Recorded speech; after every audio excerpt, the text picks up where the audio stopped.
You don't have to put your email address in. Pearson will start emailing you. Okay, this guy's ready.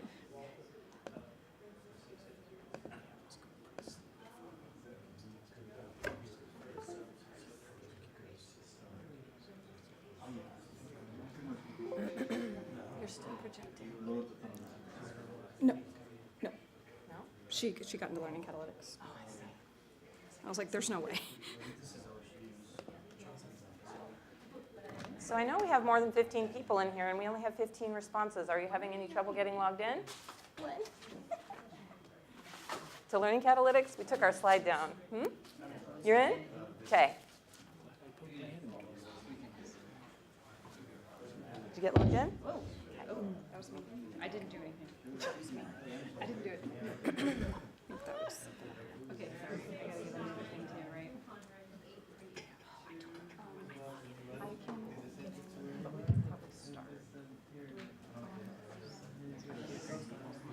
Okay, we don't have a PowerPoint up. Oh, do you have the? I put it in the back. We'll get it figured out. You can introduce it at any time, Cub. We're good.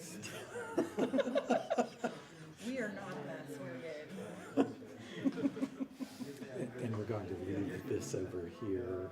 Is that? Guess Yes. so. Yes. Sure. Okay. Sure. We're not going to move anything anymore. We're good. Okay. Is it projecting? It is. It is projected. I was going to say it's rather old. Yeah, it's taking its sweet time. The only thing we can get to work in here at the moment.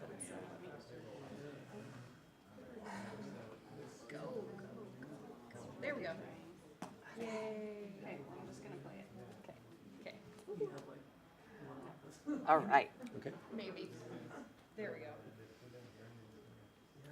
We're ready. Do you want to go to the title slide finally? Thanks, Keith. Okay, good afternoon. We are ready to get started here. Thank you all for coming today, and hope you enjoy your time here in Corvallis. Be sure to come visit us over on the 4th floor of the Link building while you are here and see what we do. My name's Kahn. I work with OSU Extended Campus and have worked closely with the Center for Teaching and Learning as well. And the story we're going to tell you this afternoon involves the 3 math faculty to my right, Lynn Riverstone, Sarah Clark, and Katie Williams. They're part of a team that I've had the privilege to work with for about 16 months now on redesign of basic math courses, starting with college algebra. And we like to call the approach they've come up with blended, active, and doubly adaptive. You will learn about that and the role that technology plays in that, including Learning Catalytics. So we started out 16 months ago with the old way of doing math, and one of my takeaways from this, how many of you have worked with faculty on course redesigns? It's at least part of your work. Okay, one of the things that we all encounter is that in supporting that and doing faculty development is that sometimes faculty are very wary about throwing out the old way, what they've done before. In this case, we know that college algebra is a national problem, the single biggest academic barrier to graduation, 50% failure rate nationally. That's unacceptable. We've got to change that. And so in working with this group of people, I had no problem with this idea of changing things up. We started out by, excuse the noise, by throwing that out, throwing that $175 out that weighs a lot of pounds and nobody wants to carry around, makes a great doorstop. And looking for a better way. And they found a bunch of better ways, and they're still finding better ways. This is work funded by the Association of Public and Land-Grant Universities. OSU is one of 8 universities nationally applying adaptive courseware in high failure rate, large enrollment courses, and looking for models of success. And here we have one to share with you this afternoon. Lynn? Thanks, Cub. Okay, yeah. All right, so this is our title of our talk is College Algebra, Making It Better with Technology, and not just better, but the best. That was our goal with this course. We already did this question, right? Should we show the results? Oh, sure. So one of the ways that we use technology is with an audience responseware, Learning Catalytics, which you just used. And we asked you, we wanted to just get to know you a little bit. So we see that, about 2/3 of you are answered in the positive to all 5 of these. So we're going to talk about why we asked you these questions in a little bit. But that's one way that we can see student responses. We'll show you lots of other ways we can. OK. So. There you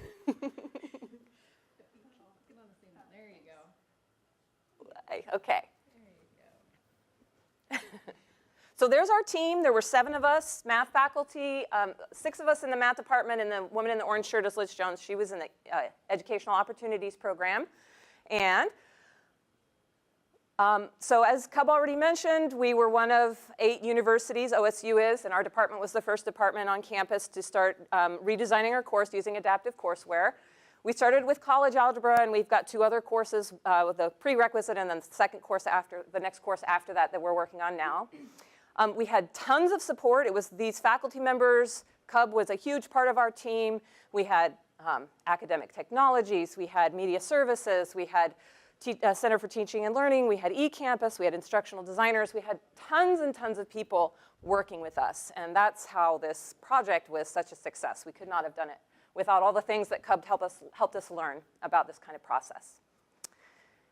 So this is one of the things Cub helped us learn. So we designed a blended course. Does everybody know what I mean when I say blended? Yeah? Well, that term gets used in different ways. So the way we use it is that there are components, 2 components to our course, an online component and a face-to-face component. So you might have heard that called a hybrid course. But blending means that you're really finding connections between the stuff students do outside of class and what they're doing in class. And so we started at a retreat. That was our original mix map and what we thought our course was going to look like. And it was refined over time, and it looks very different now since the last year. OK.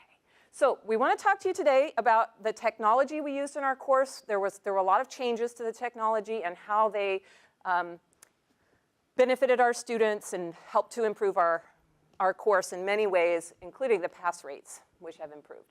So we have, a master Canvas course site that all instructors use. We use ALEKS, which is our online adaptive homework system, a master site that every instructor uses, the same problems.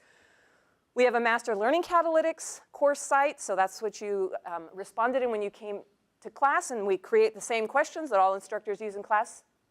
We have common exams and a master grade scope course, so we grade our exams commonly. And then we also are working on open educational resource textbooks and materials that we'll be publishing through Open Oregon State. So we'll mention all those things. OK. So just to give everyone a little overview of the course structure, what we're working with kind of in the classroom so that you can make a comparison to your institution. I would like that so I can look at the slide. College Algebra is a 4-credit course. It's still all face-to-face, so meaning we meet the students in class twice a week for 2 hours. We've taught these classes anywhere from a size of 20 to 60, and then now this term we're teaching them in sections of 200.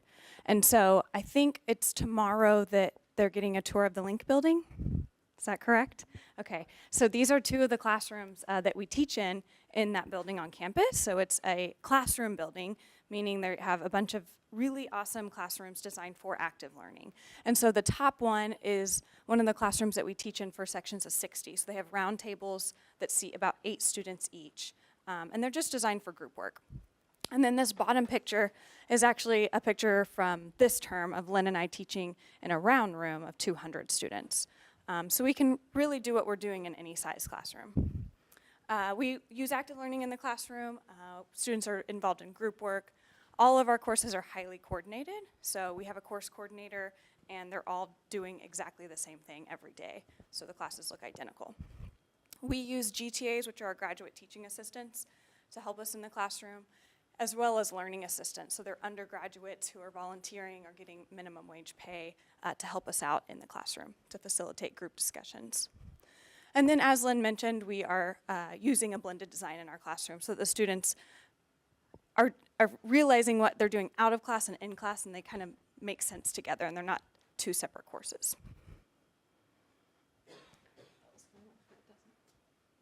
So we're going to go into a little bit more detail of the technologies that we use, starting with our LMS. And so before we talk about the LMS that we use, we are curious what LMS systems you use at your institution. So this is one where you can select all that apply. So if you're logged into Learning Catalytics, you can answer this many choice question so we can get a feel for our audience. Interesting. Wow. Yeah, you want to show them? You can just show the student view from this one, right? Or the student. Oh, right. So we want to show you what Learning Catalytics looks like on our end, so we will put up your responses now. This is the student window. Yeah. So the student window, it shows the little pie up in the upper left-hand corner showing our students how many have responded, and we usually wait till about 75% are in before we think about closing the question. And then the instructor side looks like this. We can see how many responses we have and then who has said what. So here's what y'all are saying. About half of you, Canvas. Most popular answer is Moodle. What are some other ones? We weren't sure. Who said other? Yeah. D2L's Brightspace. Do they need the microphone thing? Someone said that. Okay. We should be using that. Just a reminder, if you have questions and you're saying more than a word, we will pass this to you or throw it at you, and that way you're picked up on the stream and recording. What was another other? So that one. Did anyone else say other? No? Just one? Okay. Awesome. Am I still going? Okay. So our LMS is Canvas, which I saw was not the most popular answer, but it's what we have to talk about. And so we integrated a master Canvas site in our class, meaning every instructor teaching the class uses the exact same Canvas page. And so this allows the courses to stay highly coordinated. The instructors can copy the entire Canvas site and everything comes along. We also include an instructor module, and that's not published to the students. It's just resources for the instructor. So everything's kind of in one place. The other thing this allows us to do is when we get to the middle of the term and we realize, oh, shoot, we forgot to put this assignment in there or this file in there. The instructors can copy from the master site individual assignments, which is a really great feature. And it eases the setup for the new instructor. So we train a lot of new instructors for our courses, and if they don't have to set up their entire whole LMS site, they just get it copied to them. That's a lot less work for them. Oh, yeah. Okay, moving on to the next technology, adaptive courseware. We are wanting to know how familiar you are with this term. I just didn't take the time to put it on me.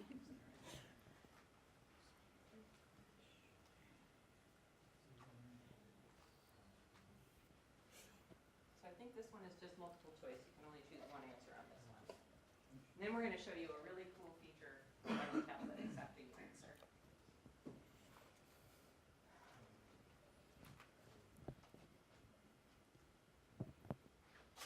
If you're going to use the lav, it makes the sound a lot worse.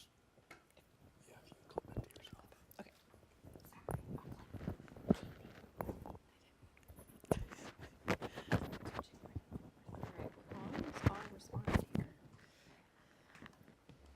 Okay. We should do it. All right. So something fun that we can do with Learning Catalytics. Oh, do we actually want to show them this? Oh, now you did it though. Is that we can group our students together based on how they answer a question. So what you should see on your screen now is a name of someone or two names and where those people are sitting. So look at your phone. If you don't see the names of people on your screen, then you may need to click the refresh button. Sometimes the students will need to reload their page. So what we wanted you to do is have a short discussion. Want to show the next slide?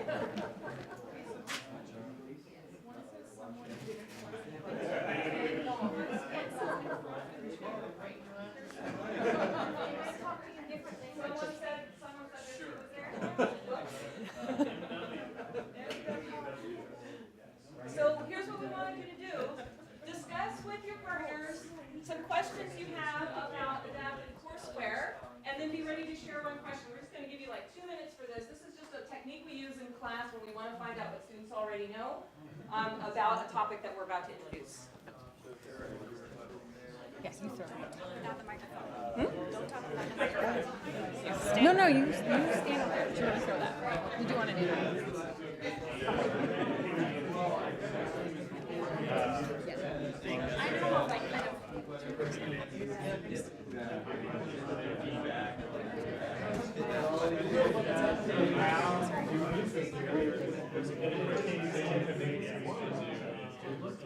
Almost halfway through the talk. It's so interesting, they all changed their answer. Well, the only one. It's weird that. Oh.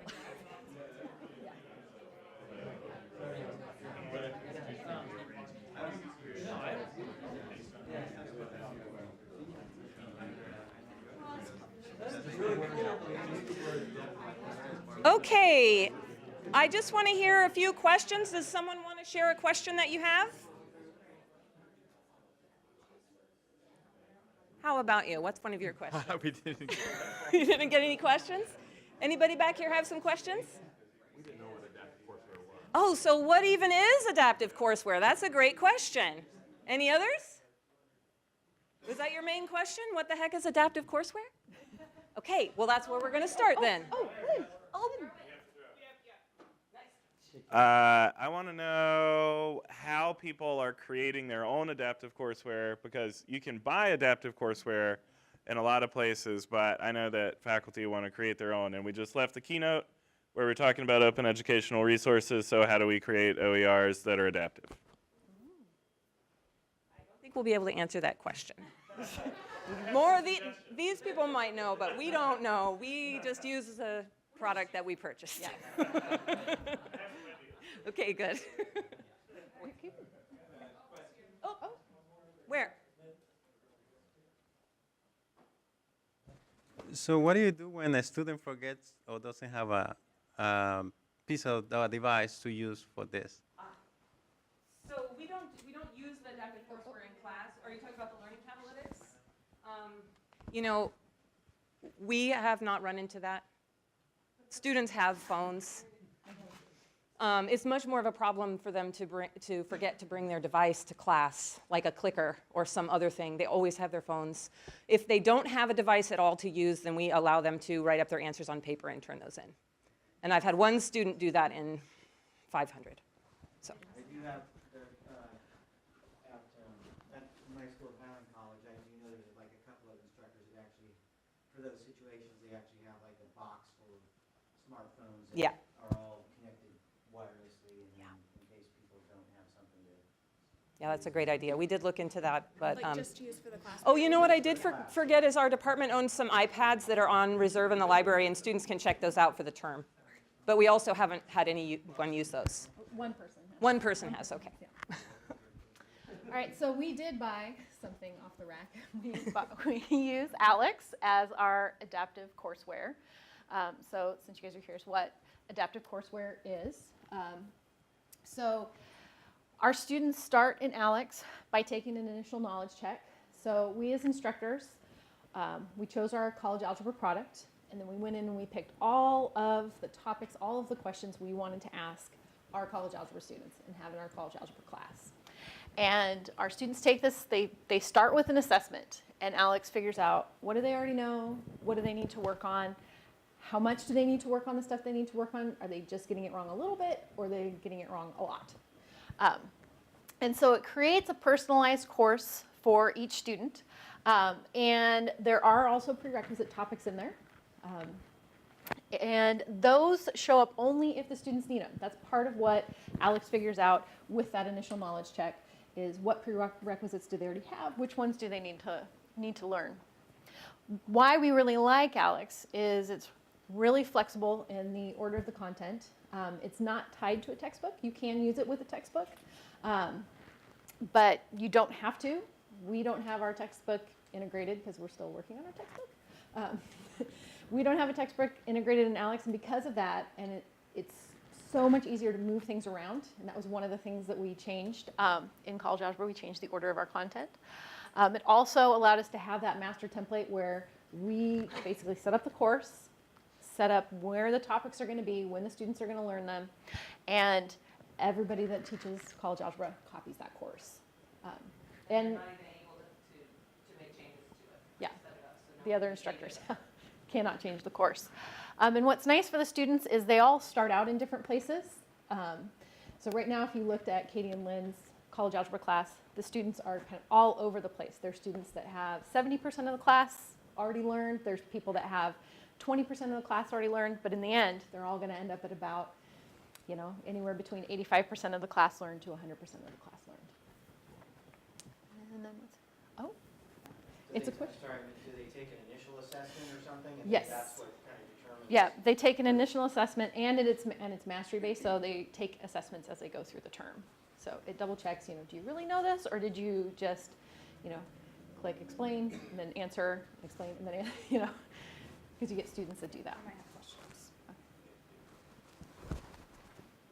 Is this a campus-wide solution, something that's licensed for the campus, or just through your department, or for this course specifically? Students buy it individually. They buy we have them buy a 1-year subscription to ALEKS, because right now we're using it in 3 courses, a whole year's worth of course, basically. So yeah, they right now buy it as a product. Our chemistry department is thinking about adopting chemistry. So you're paying for it by department in terms of the management? We don't pay anything, the students. The students pay for it. It's like a textbook required for the class. And the cost is? It is about $60 for a year, because we don't integrate it with it. For the class. Oh, for a class. Yeah. Oh, yes, because It's about if they buy the year-long subscription, I think it's $110. and if they use it for all 3 classes, it'd be $110 for 3 terms worth of. I don't know if you were done. So if they have it for math and chemistry, It's a different Is it product. different? Okay, Yeah, that's it's what I was different wondering. subscription. I don't know if it was still $110. That'd be great. Yeah. Yeah, and we would love to have it integrated so that is when students register, they just go right into ALEKS. We don't have that yet. And that means that the content is predetermined, basically, so you guys can't customize the content that's... We customize the content, so they, Kind of. Well, we chose which content of theirs that we wanted. yes. And then once you select your goal topics, the ones you want students to learn in your course, the system recommends the prerequisites that it thinks that you need in there, and we threw a lot of those out. We can't edit the questions. Okay. All right. Any other questions on adaptive courseware? This is moving on to the next technology. So we just want to show you one more kind of response that Learning Catalytics has. This one is a word cloud. So this one is just type the name of any audience response system that's in use at your institution.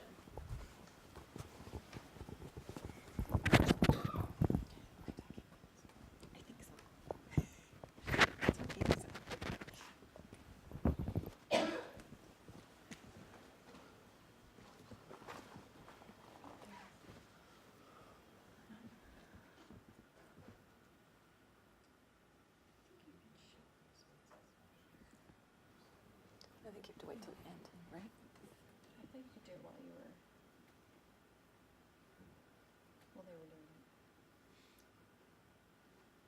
Yeah, you can just show the results. Yeah. I'm gonna wait till they're done. Close. Okay. So you can kind of see, make sure I'm on mic. You can kind of see the responses coming in here. This is what the word cloud looks like. It works best for 1-word answers. Otherwise, it splits them apart. And then Sarah's going to send the results to your device also, so you can kind of see a word cloud there. And everyone's word cloud looks Everyone's slightly word, different. yeah, everyone's word cloud looks different. So we have turning point, iClicker, probably poll anywhere. So if you type 2 words, it separates the words.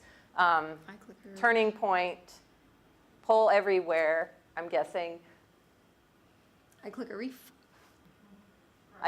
Hmm? iClicker Reef. That's correct. iClicker Okay. Reef, yeah. Nearpod.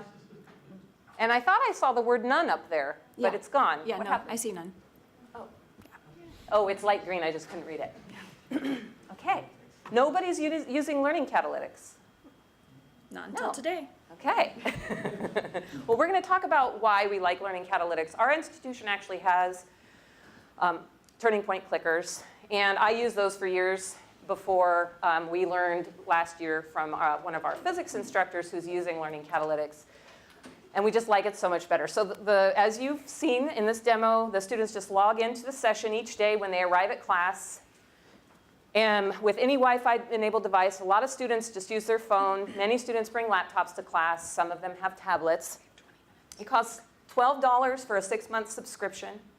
If a student is in a class that term that it uses a Pearson product, then Learning Catalytics is free to them. So we always ask them to check that first. If they have a chemistry class that's using a Pearson textbook, they can use Learning Catalytics and don't have to pay this extra $12.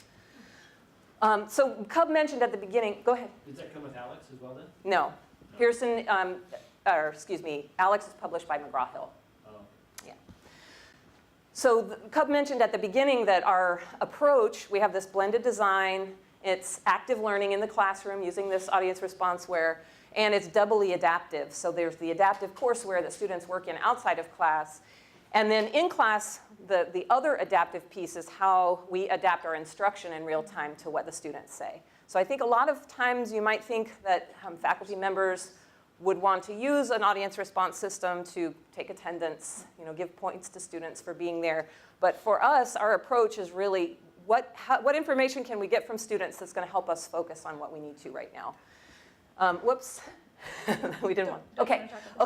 Yes. So just as an example with the grouping, so we grouped you a few minutes ago and asked you to talk. So in our class, and I won't even tell you what the question is, but the first time we had them talk, so this is green and red because there were 3 correct answers and 1 incorrect answer. And we saw that 40% of the class had chosen an incorrect answer, and only 22% of the class had chosen B, which was correct. So we paired them up to talk to someone who had an answer different from them. When we paired you here, we had you talk to people whose answers were not different from yours, or not all different from yours. So you might have talked to someone who said the same thing as you. But here they were talking to someone who had a different answer. And then the second time we polled them, this was the result. So you can see the top choice got 94% correct, and the bottom one went down to 7. Only 7% of the students chose that incorrect one. And the middle 2 were 46 and 69%. So we needed to talk about those. Less than half the class and not enough got part C right. So we adjusted our instruction at that moment to say B and C are the ones we need to discuss with the whole class. Okay, so that's one way we use it. Here's another great part about Learning Catalytics that you can't do with clickers, which is have students draw graphs or any kind of drawing. It doesn't have to be a graph. You can put whatever you want there for them to draw on. So we asked them, maybe as a warm-up question as they came in to sketch a graph of this function. And we see that some students are still confused and think that we should shift this to the right. So we discussed it a little bit because not everybody had it right. This is a composite sketch, so we're seeing all the sketches on top of each other. You can also do individual sketches, so you can discuss them individually. And there's 18 question types in Learning Catalytics. A lot of audience response systems have multiple choice or numeric response, but you can do composite sketch. How confident are you in your answer? Many choice, matching. We don't really like the matching very well because of the way it's set up. All of these. Sketch, short answer, word cloud. And we try to use as many of these as we can just to make it more fun in class. Okay. Our last piece of technology now. I'll do it then. You'll do it, okay. I'll talk about it. You have to log on. Okay. So the last piece of technology that we love is GradeScope. So we remember when we were talking about GradeScope one of the first times with people at OSU, it was one of our technology people were shocked that we still use paper exams. And we do. We still like to use paper exams and have our students write their answers out. So what GradeScope is an online grading platform for use with paper exams. So we scan all of our students' work when they're finished. We scan their whole test paper, and we upload them to GradeScope. And Katie's going to log on to GradeScope here so we can show you a little bit of a demo that they have. And then we can grade our tests online anywhere.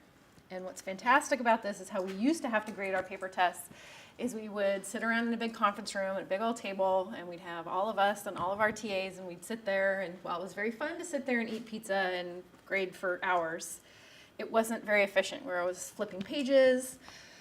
We were you get halfway through a question, and you're like, oh no, I don't want to take 2 points off for this thing. I only want to take 1 point off for this thing. And now I got to go back and find every single person that I took 2 points off for, or do I just not care and now I guess everybody gets 2 points off. Yeah, when you have hundreds of students, which when we teach college algebra in the fall, we had 600, 600 to 700 students taking the course. So how this kind of changed things for us too is previously, you know, everybody would take a common exam, but I would grade my students' test, Katie would grade her students' test, Lynn would grade her students' tests, and we would hope that we all graded the same, but it didn't always happen. And so the way that we grade now is I grade, say, question number 1 on every single exam. So every student, every 111 section had their question 1 graded the exact same way. And then Katie grades question number 2, and Lynn grades question number 3 for everybody. And what Gradescopes allows us to do is not flip through all those pages. We can grade all of those questions all at the same time. And if Lynn is grading and she decides to be nice and say, oh, I should only take 1 point off for this, she can change the rubric, and it goes back and it changes all of those old grades. So she doesn't have to go and find all of the ones. What it also allows us to do is that our students can see their scanned tests online, so we can hand them back to them as soon as they are done. Hand them back. Yeah, hand them back virtually.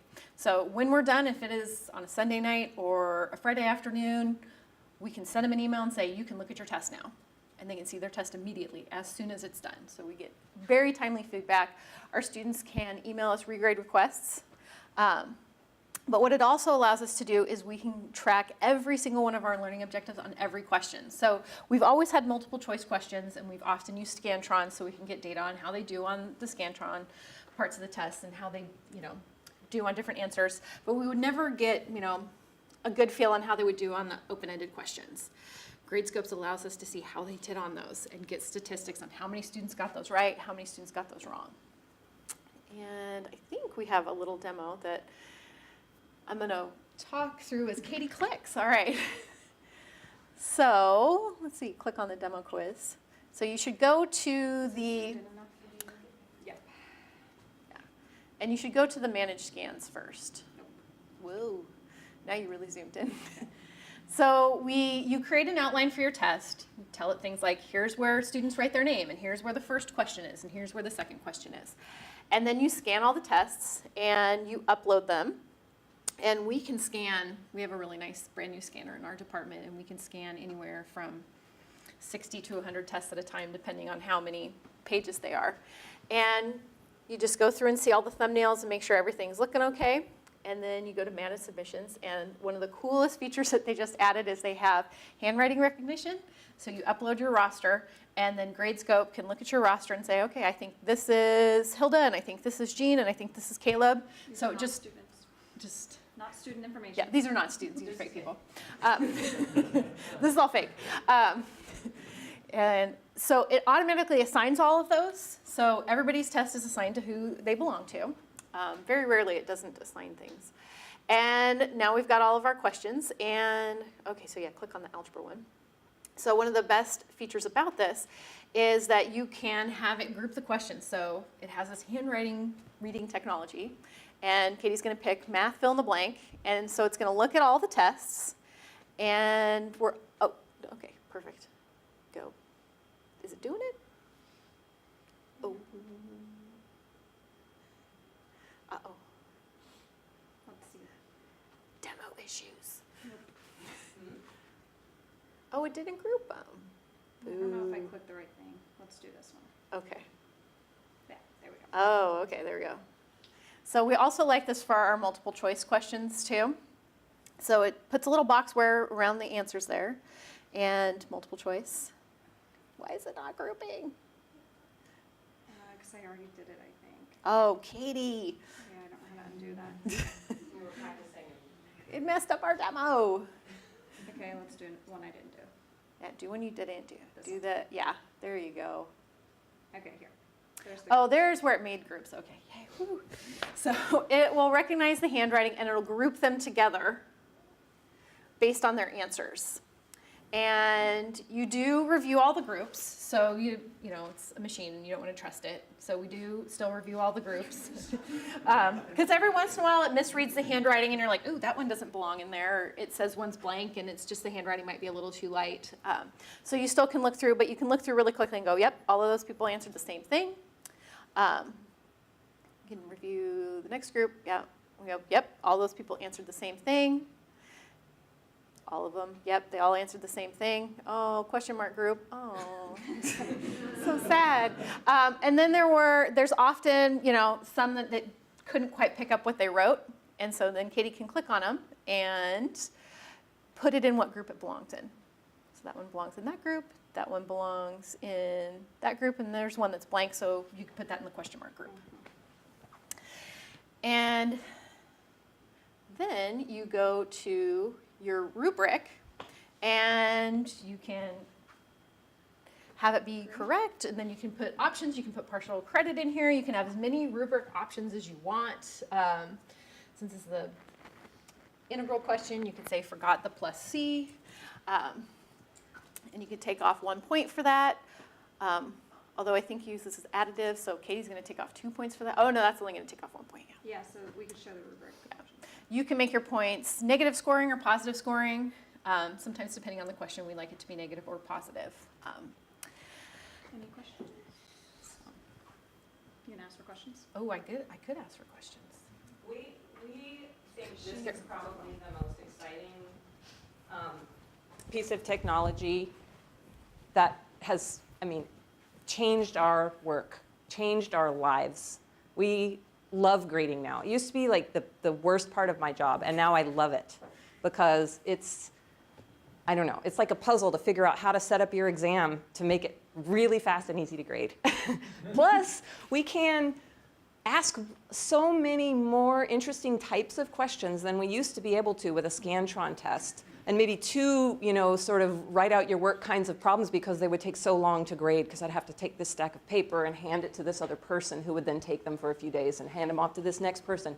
Now we're all just grading at the same time. I pull my tablet out wherever I am and I grade a few exams, and it's wonderful. Yes? Time-wise, describe what it's Time-wise, describe what it's done for you. Well, I think there's a big learning curve at the beginning. Just learning the technology and what is our process for getting the exams scanned and into the system. They've actually made some improvements since we first started. I honestly don't know how much time it saves. It may not save that much time, honestly. I don't know. I think it saves some logistics time too. Yeah. With what you're talking about, like that literal, okay, now I need to take the box of exams and I need to give them to Katie because she's going to grade her problems. I mean, that was always. Or having to be at your office or on campus and not in your living room or at a coffee shop very easily, especially for those of us that teach huge classes. It's not feasible. And I've graded 2 or 3 times at conferences because I've been gone after we've given an exam and. Yeah. Well, I assume you're getting the exam back soon. We are so getting, from the yes. student's perspective, this is a lot faster. Exactly, and the far more detailed feedback, because we make, these rubrics didn't have anything in them, but we have very detailed rubrics. We title our questions with the learning objectives so they know what it was about in their materials. And then we can add comments to individual students, and then those show up in a drop-down. So if we find ourselves making the same comment over and over again, we can just select it from a menu. So that's fast. I don't have to write anything. So do these grades then flow back into your Canvas LMS, or how does that? They will as soon as we convince our administration to buy a site license. For now, it's an Excel spreadsheet that downloads question by question, and then we just put those into Canvas. But when we get that site license, it will talk to each other. Yes. When? Yeah, and we wanted to say that the GradeScope people, so there's a free product with GradeScope that you can get. It's not the fully featured product. It doesn't have the naming, the handwriting recognition. But it's still wonderful. It is still wonderful. We used it for 2 terms without the handwriting recognition, and we still loved it. But if you want access to the fully featured product, we have a handout for you with some information, but you can use a code when you sign up, Northwest Met, NW Met. All caps, All caps. NWMET. And they will give you free access immediately to the fully featured product if you want to check it out. And we have handouts if you're interested. Yeah, it's super cool. You can hardly see these bars up here, but it gives you like how everybody did, how they did on every single question, and what so there's a line there for the mean for the test, and If you click on it, it'll go to that question. need one that might actually have like an interesting rubric. Are you showing? Oh, this might, yeah, we probably can't go in and show the rubric. Yeah, I don't want to do too much. Yeah, this is an actual class Yeah, here. this is an actual class, so we've got to be a little careful. Yeah. But this just gives us great data about, if you can see that one really short bar there, number 10, I think, we could say, we need to discuss this question in class because only a third of the students got this. All right, we're done. So, back to the licensing, how are you guys managing that now if it's not a full campus license? Well, they give you the product for free at first, and we were early adopters, so we have free access forever, but not to the fully featured product. And they're working with us. They know we're trying to convince our administrators to give them the money. It's not that expensive. It's like $3 a student. For the entire university, every class they take for, a year, I think. It's very, For a year, $3 a year. Yeah. And that's with integration into your LMS. And they're a pretty new company, and they're really willing to work with their customers. So how much is your IT support involved in all of this new technology that you are doing? They are very involved. Do you mean Gradescope specifically, or all of it? Let's say with ALEKS.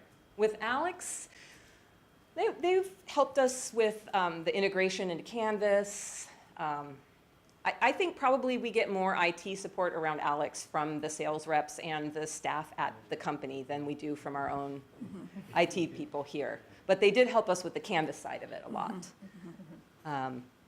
But with designing managing our Canvas site, and Learning Catalytics is not supported here. All of that we learned on our own. And what's our other technology? Gradescope. Gradescope is not supported. Hopefully it will be. We are the support for it right now. We're just trying to recruit people so that there'll be enough of us using it that the administrators will give us some money. Do you have a demo? I tried to ask this through the whatever it's called. Do you have a demo for ALEKS? That's the one I'm least clear on, like what it looks like. We can pull it up. Yeah. Can see what I can get. Yeah. Yeah. Okay. Yeah. Any questions? We're done. So any questions that you have? I have a lot of questions.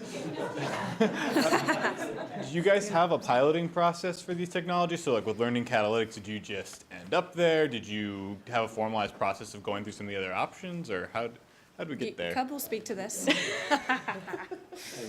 Despite all the warnings I gave them, these people are fearless, and they see something they like and talk to other instructors who've tried it, find out everything they can about it. We sit around in meetings and try these things out, and they've just gone for it. It's not a typical course redesign. It's not typical piloting of tech, really. It's gone beyond that, and it's shown me the promise of being willing to do that, just making sure that you're not doing something negative for your students, something we haven't really spoken about, but could one of you just briefly say what you've seen in terms of student success? Sure. So we've been doing this now for a year. This is our 4th term. And our DFW rates in college algebra averaged about 45 to 35% as Ds, Fs, and withdraws. And last term, our DFW in the winter was 26%. And so it is steadily going down, and we continue to make improvements. So it's extremely exciting. And we've just seen a lot more engagement with students. This big classroom with 200 students, and it's just really a lot of fun to do active learning and see just how, just engaged the students are, I think, because of the audience response system and all the materials we've developed. Anything else?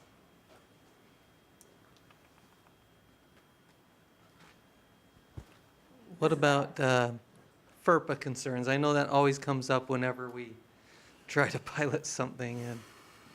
And any guidance there? I mean, it may be that FERPA data isn't being stored in here, and FERPA is defined differently for every institution. Yeah, I mean, go ahead. I think, well, I don't know what Lynn's title is, Lynn Greenow's title, but Lynn manages the Canvas support here, Learning at Oregon State. well, in any case, she did review grade scope for us, and it is FERPA compliant. So we did do that process, because that's, you know, a student's entire exam and their grades, and so. Okay. So here's what the student view looks like for ALEKS. ALEKS has a very non-linear looking interface, because if you've looked at homework systems before, it looks like almost essentially like you've opened a book and just put it on your screen, where it's like click on this exercise and then do this one and then do this one. And ALEKS only lets the students work on what they're ready to work on. So that pie represents all of the topics that are in the class. This is actually the student view for my Math 95 class that's online this term. And this is a little more freeform than our 111 one is. But this is it's a representation of every topic that's in the course, and that number in the middle is how many that I have that it's mastered already. So I have 141 topics that I've mastered, and then I have 178 topics left to go. And then over in the corner it tells me, okay, cube root of an integer, that's the easiest thing that's up next for me to learn. And so if I click on that, that will take me to an exercise. And ALEKS always starts with a learning page. You can see over kind of on the left-hand side there, it says learning page. And so it shows them an example, and it walks them through this example. We also have maybe somebody, I have this integrated with the textbook, so I know this has videos in here. So when you integrate it with a textbook, there are some preloaded videos, but in our 111 course, since it's not integrated with the textbook, we uploaded our own videos. OER videos that we found into ALEKS. And so it always starts them with this learning page, and what we really like about ALEKS is that our students actually read these and take notes on these. We see them come to class and they'll be like, oh, we talked about that in ALEKS last night. And they'll get out their notebook and they'll be showing their friends, see, I wrote that down, which I don't think I've ever seen a student take notes from a math book before. So it's kind of amazing. They actually read it because it's nice short little snippets and exactly what they need to know. And then it will give them an exercise, all right, because I haven't done too much of my student view. It's giving me all those prompts there. But then it gives me one to practice. And it gives you all sorts of like kudos when you do things right. I can check it that it's right. Thank goodness it's one I can do in my head today. So your progress bars at the top. Yep, I got one of them right. And when you get another one right, and I can either check it, or if I'm not sure how to do this one because it's got a negative, I can click on the explanation and it'll explain that exact problem. But I was so smart, I got 2 in a row right, yay. So it gave me double credit because it's starting to go, okay, she's getting it. And then if I get one wrong, it'll take away, oh, it's so sad. But they'll let me try again. So I'll try again. So in a typical classroom, if you guys do an active learning classrooms, you've got all these groups of people. Is everybody just working in here at their own pace and doing things, or how does it look? So we use ALEKS as our homework system, Okay. online homework system. We're using Learning Catalytics in class. And so our ALEKS for our college algebra, what we have is we have it set up a little bit different. They have objectives.